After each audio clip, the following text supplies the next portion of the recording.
Penyesalan di ujung senja, ketika harta membunuh nurani anakku.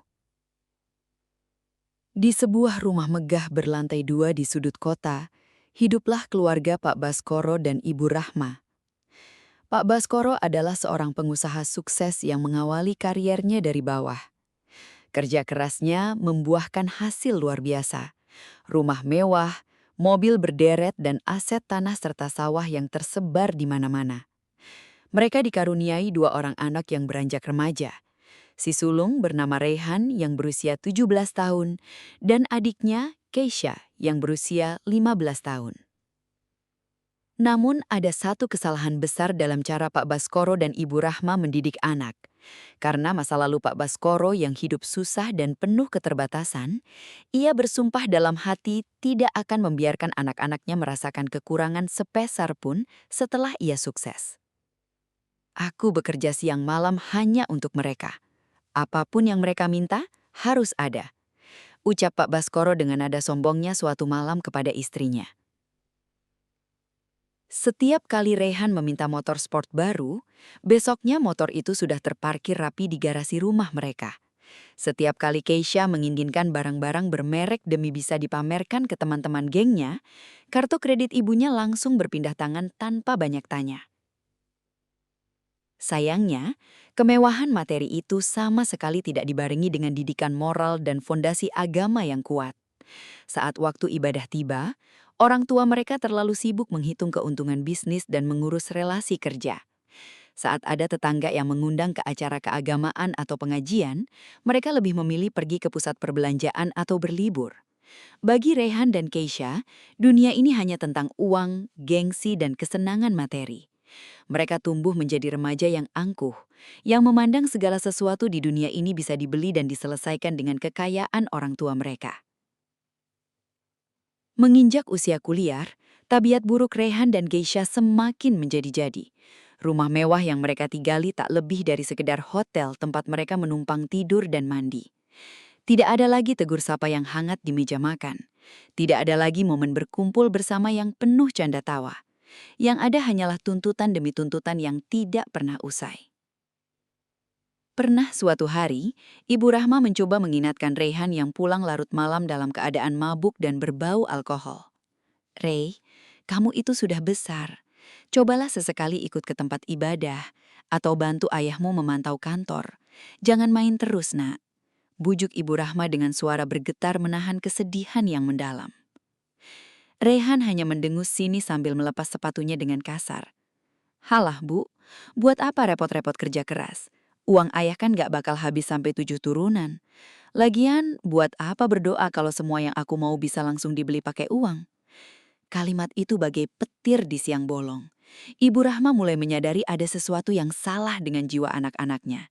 Jiwa mereka kosong, kering dari nilai-nilai spiritual dan rasa hormat. Namun nasi telah menjadi bubur. Ketika sang ibu mencoba bersikap tegas dengan memotong uang jajan mereka, Keisha justru mengamuk, membanting barang-barang mahal di kamarnya, dan mengancam tidak akan pulang ke rumah jika keinginannya dihambat.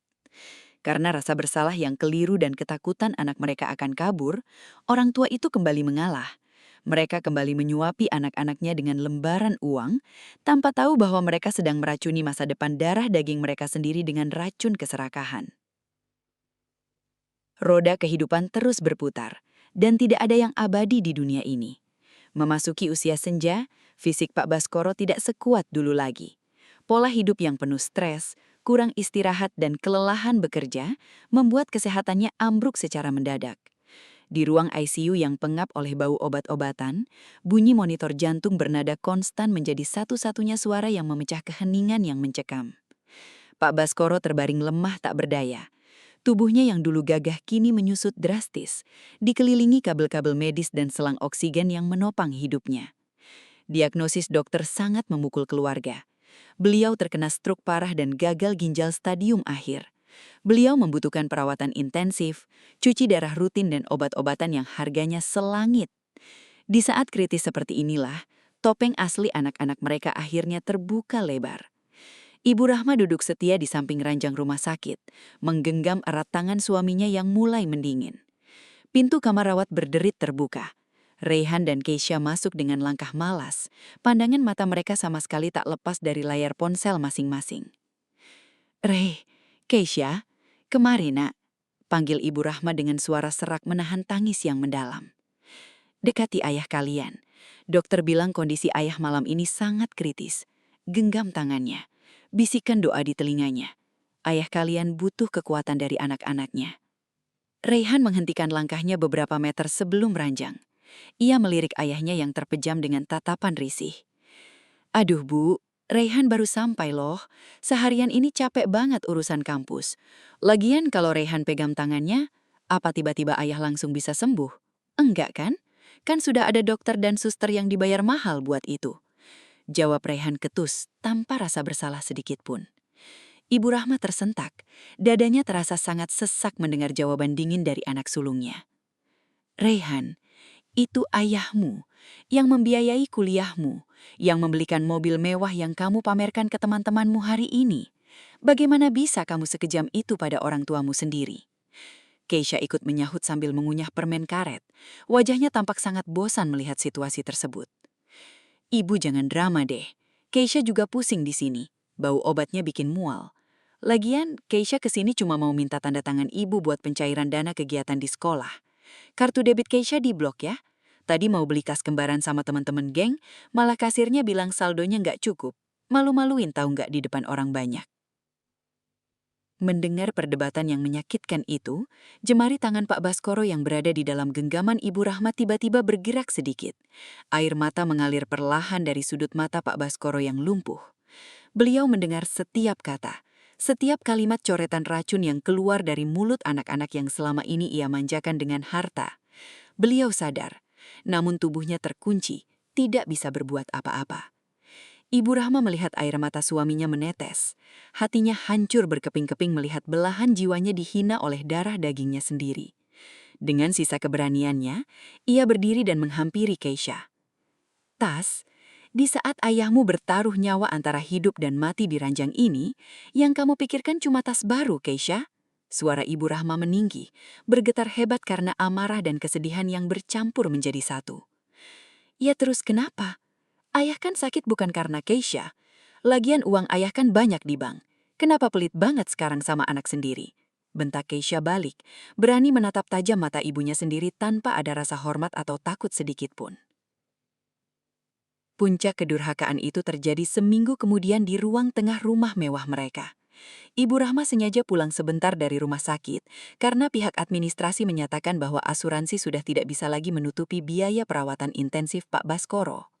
Mereka membutuhkan dana ratusan juta rupiah malam itu juga untuk tindakan operasi darurat yang menentukan hidup atau mati. Di meja makan, Ibu Rahma mengumpulkan Reyhan dan Keisha. Wajah sang ibu tampak sangat kuyu. Lingkaran hitam di matanya mempertegas penderitaan batin yang dialaminya. "Ibu memanggil kalian karena situasi kita sudah sangat darurat. Ibu butuh persetujuan kalian. Ibu mau menjual sawah dan tanah kita yang di desa untuk biaya operasi darurat malam ini. Hanya itu aset yang bisa cepat kita cairkan menjadi uang," kata Ibu Rahma dengan suara memelas, memohon pengertian dari kedua anaknya. Reyhan tidak terima. Ia langsung menggebrak meja makan dengan sangat keras. "Brak! Gak bisa. Ibu gak bisa jual sawah itu," bentak Reyhan sambil berdiri dari kursinya, hingga kursi itu terjungkal ke belakang. Ibu Rahma terperanjat, memegangi dadanya yang berdebar kencang. "Kenapa, Re? Itu untuk menyelamatkan nyawa ayahmu. Sawah itu kan rencananya mau didepositokan buat modal bisnis saya nanti setelah lulus. Kalau ibu jual sekarang buat biaya rumah sakit, terus bagian saya mana? Ibu egois ya, cuma mikirin ayah yang belum tentu bisa hidup normal lagi, terus masa depan saya dikorbankan begitu saja," teriak Reyhan dengan urat leher yang menegang karena amarah. Ibu Rahma menggelengkan kepala, tidak percaya dengan apa yang baru saja didengarnya dari mulut sang anak. "Astagfirullah Reyhan, itu uang ayahmu, harta ayahmu. Kenapa kamu merasa memiliki hak atas aset itu di saat ayahmu sendiri masih bernafas?"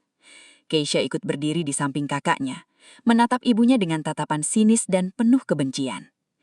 "Ibu sadar nggak sih? Ayah itu sudah lumpuh total. Dokter juga bilang peluang sembuhnya kecil sekali. Buat apa buang-buang uang miliaran rupiah cuma buat memperpanjang umur orang yang sudah nggak bisa ngapa-ngapain? Mendingan aset-aset itu dibagikan ke kami sekarang sebagai warisan. Kami ini butuh modal buat masa depan, Bu.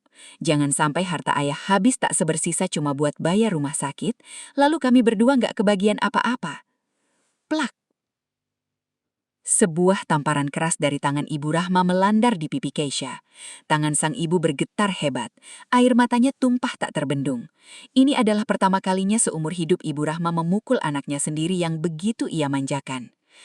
Anak durhaka, ibu tidak pernah mendidik kalian menjadi manusia berhati batu seperti ini. Di mana nurani kalian sebagai anak? Di mana? Tangis Ibu Rahma histeris di tengah ruang tamu. Keisha memegangi pipinya yang memerah. Wajahnya justru menyala penuh dendam. Ibu berani nampar aku. Oke, mulai hari ini, jangan harap aku mau menganggap ibu sama ayah sebagai orang tua aku lagi. Melihat adiknya ditampar, Raihan maju dan mendorong bahu ibunya dengan kasar hingga Ibu Rahma tersungkur di atas lantai ruang tamu. Tanpa ada rasa iba sedikitpun melihat ibunya menangis bersimpuh di lantai, Raihan menunjuk wajah ibunya dengan jari telunjuknya. Ibu dengar baik-baik ya, kalau ibu tetap keras kepala mau menghabiskan harta untuk ayah, jangan salahkan kami kalau kami bertindak sendiri. Kami nggak sudi hidup melarat dan miskin cuma gara-gara ngurusin orang tua sakitan. Ancam Raihan dengan nada suara yang teramat dingin. Malam itu juga, saat Ibu Rahma kembali ke rumah sakit dengan hati yang hancur dan tanpa membawa uang sepeser pun, Raihan dan Keisha memanfaatkan situasi sepi di rumah. Mereka membongkar paksa lemari kerja Pak Baskoro, merusak laci, mengacak-acak dokumen, hingga akhirnya menemukan seluruh sertifikat tanah, sawah, dan bahkan surat kepemilikan rumah mewah yang mereka tempati. Dengan bantuan jaringan teman-teman dunia malam mereka, Raihan memalsukan tanda tangan Pak Baskoro pada surat kuasa. Hanya dalam waktu kurang dari 24 jam, seluruh aset berharga itu berpindah tangan ke seorang tengkulak kaya dengan harga murah. Yang penting bagi mereka, uang tunai miliaran rupiah bisa cair saat itu juga. Uang hasil penjarahan aset orang tua itu mereka bagi berdua untuk berfoya-foya. Raihan langsung membeli mobil sport baru dan menyewa apartemen mewah. Sementara Keisha langsung memesan tiket penerbangan ke luar negeri bersama teman-temannya untuk berbelanja barang-barang mewah demi menutupi rasa gengsinya. Di rumah sakit, ketika Ibu Rahma sedang menangis pilu di samping tubuh Pak Baskoro yang kondisinya terus memburuk, ponselnya berdering. Bukan telepon dari anak-anaknya yang mengabarkan uang pengobatan, melainkan notifikasi pesan singkat dari pihak bank yang memberitahukan bahwa seluruh saldo rekening darurat atas nama suaminya telah dikuras habis melalui layanan M-Banking yang kata sandinya diam-diam dicuri oleh Raihan. Saat Ibu Rahma terpaksa pulang ke rumah untuk mengambil beberapa lembar pakaian ganti, ia terkejut melihat sekelompok orang asing sudah berada di depan pagar rumahnya, memasang papan pengumuman besar bahwa tanah dan rumah tersebut telah resmi dijual dan berpindah ke pemilikan. Rumah tempat mereka membesarkan anak-anak kini telah hilang. Ibu Rahma terduduk lemas di atas teras rumah yang dingin, menangis histeris hingga suaranya serak kehabisan tenaga. Ketika ia mencoba menghubungi nomor telepon Raihan dan Keisha berulang kali, yang terdengar hanyalah nada tidak aktif.